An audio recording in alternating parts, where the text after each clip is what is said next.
Un accusé a particulièrement marqué l'audience ce matin. Il s'agit de Sofiane Ayari. Il est tunisien, il a combattu en Syrie, il a rejoint l'Europe et la cellule terroriste via le flux de migrants. Il s'est fait arrêter en même temps que Salah Abdeslam et a été condamné pour les attentats de Paris. Mais ce qui a véritablement marqué son récit aujourd'hui, c'est la sincérité avec laquelle il l'a raconté. Il a parlé de toute la haine qu'il a ressentie en Syrie à cause des bombardements de la coalition. Un événement qui l'a traumatisé, c'est d'ailleurs l'élément déclencheur de sa colère. C'est pour ça qu'il est venu en Europe, pour se venger des bombardements. Sofiane Ayari s'est exprimé de longues minutes. Il n'a pas cherché d'excuses. Il réfléchit même beaucoup à ses propres choix. Son discours a donc marqué la salle d'audience. Il a même marqué plusieurs victimes qui étaient présentes aujourd'hui. Écoutons ses avocats. Je pense qu'il s'est exprimé en toute sincérité. Il attendait ce moment aussi pour expliquer son cheminement et son état d'esprit. C'est quelqu'un qui a été blessé dans le front. Et il a dit ce matin, lorsqu'il s'agissait de combats d'homme à homme, c'est la règle, on est là pour ça.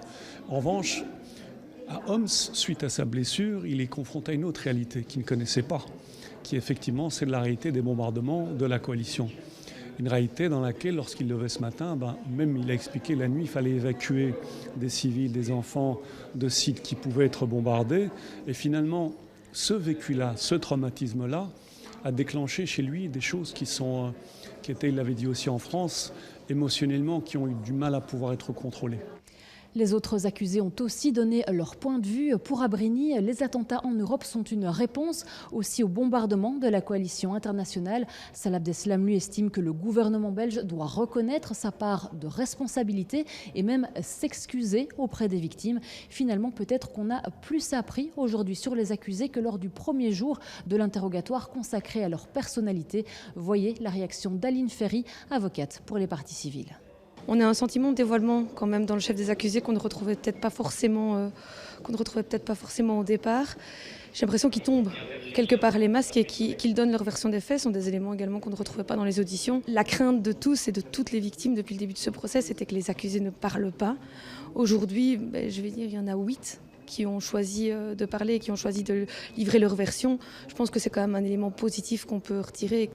L'interrogatoire s'est poursuivi. L'après-midi, tous les accusés présents ont répondu aux questions.